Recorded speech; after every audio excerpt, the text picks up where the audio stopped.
बड़े खानदान का होना हमेशा फ़ायदेमंद नहीं होता।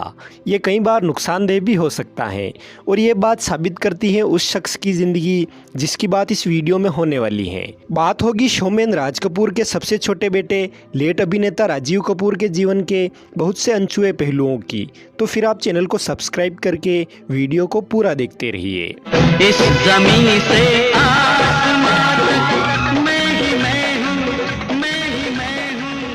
राज कपूर व कृष्णा कपूर की कुल 5 संतानों में से राजीव कपूर सबसे छोटे हैं। सबसे बड़े रणधीर कपूर, उनसे छोटी रितु, रितु से छोटे ऋषि कपूर, फिर रीमा और सबसे छोटे राजीव कपूर। राज कपूर की दोनों बेटियों के फिल्मों में सक्रिय होने की तो ज़्यादा कोई जानकारी नहीं है, लेकिन इनके तीनों बेटे हिंदी सिनेमा में ही सक्रिय रहे और इन तीनों में से भी जिसने सबसे अधिक प्रसिद्धि हासिल की वो है ऋषि कपूर।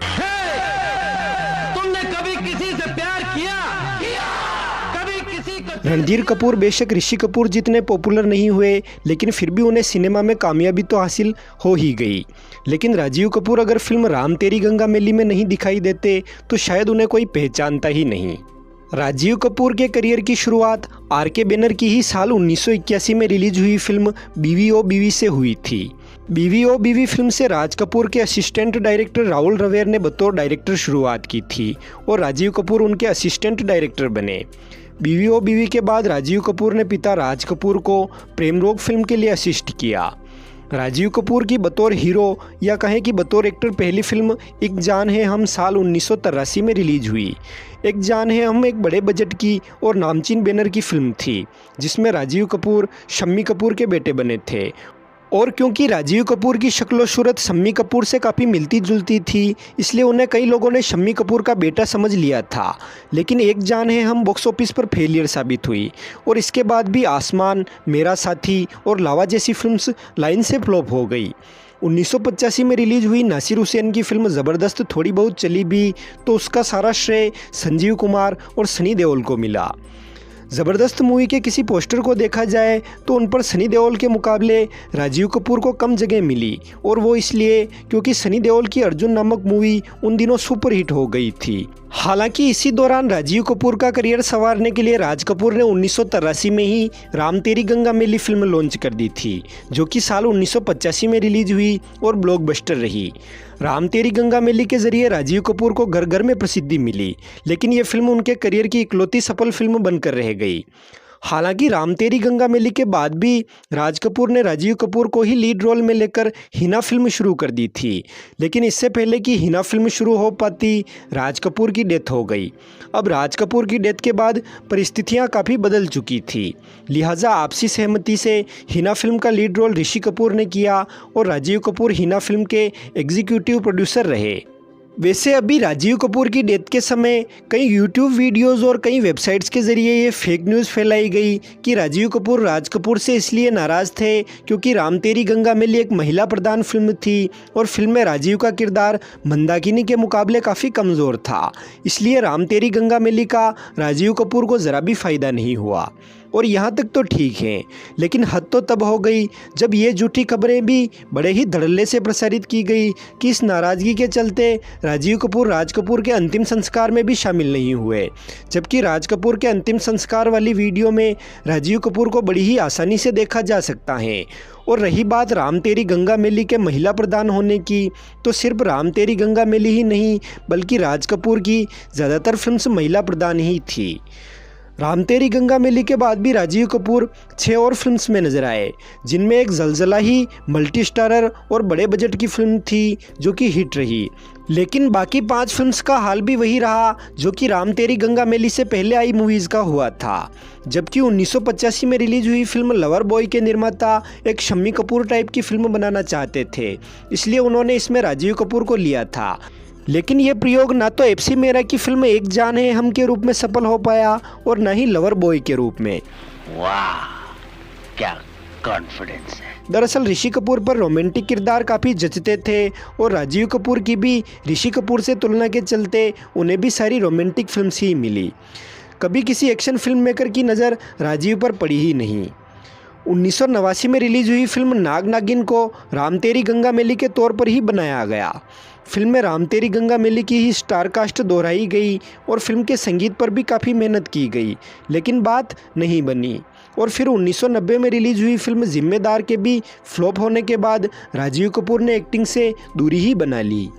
कहते हैं कि राजीव कपूर को एक्टिंग के बजाय कैमरे के पीछे काम करने में ज़्यादा अच्छा लगता था, इसलिए वो हिना फिल्म से बतौर कार्यपालक प्रोड्यूसर के रूप में जुड़े रहे और हिना की सफलता के बाद खुद के डायरेक्शन में ऋषि कपूर और माधुरी दीक्षित को लीड रोल्स में लेकर प्रेम ग्रंथ फिल्म बनाई।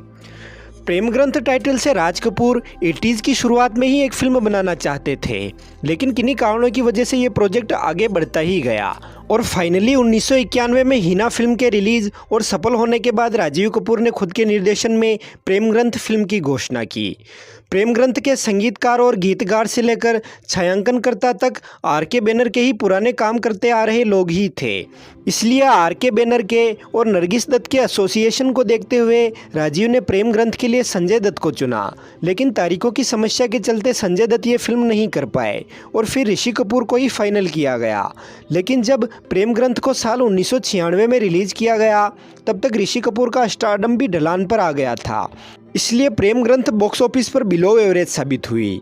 लेकिन क्योंकि राजीव कपूर ने इस फिल्म के लिए काफ़ी मेहनत की, फिल्म की एडिटिंग खुद की, फिल्म के लिए बॉबी देओल की शादी तक को आगे बढ़ाया, तो उन्हें इस फिल्म के ज़्यादा न चलने का बेहद अफसोस हुआ।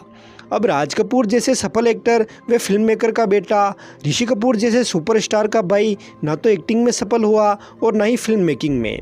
ये बात राजीव को अंदर तक कचोटने लगी और राजीव की पर्सनल लाइफ भी इतनी अच्छी नहीं थी कि कोई मजबूती के साथ इनका सहारा बन सके, इसलिए राजीव ने शराब का सहारा ले लिया और अब शराब तो हेल्थ इश्यूज़ लाती ही है, इसलिए कम उम्र में ही इन्हें हेल्थ इश्यूज़ और खासकर मोटापे ने घेर लिया।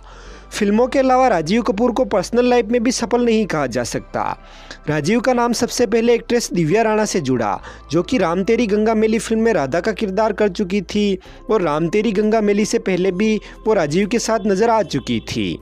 दिव्या राणा के बाद एक्ट्रेस नगमा, निकिता नामक एक NRI, बॉर्डर फिल्म में नजर आई एक्ट्रेस सपना बेदी और पद्मिनी कोल्हापुरे से भी राजीव का नाम जुड़ा।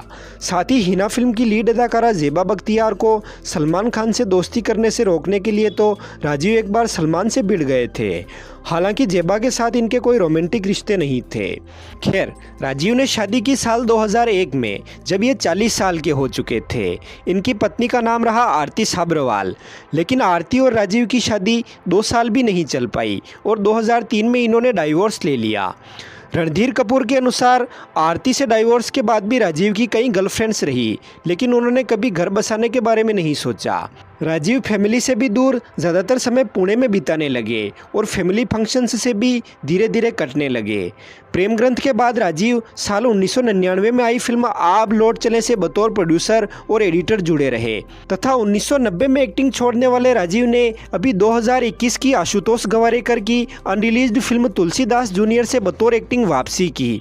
लेकिन इससे पहले की फिल्म रिलीज होती 9 फरवरी 2021 के दिन हार्ट अटैक के चलते महज 58 साल की उम्र में राजीव कपूर इस दुनिया से चल बसे। कुल मिलाकर करीब 7 साल के एक्टिंग करियर में करीब 14-15 फिल्म्स के फ्लॉप होने के चलते राजीव ने हार मानकर शराब को सहारा बना लिया था, जो कि इनकी मौत का कारण बना। खैर, आपके इस बारे में क्या विचार हैं, कमेंट कर हमें ज़रूर बताएं। वीडियो पसंद आई हो तो इसे लाइक करें, शेयर करें, चैनल को सब्सक्राइब भी कर लें। धन्यवाद।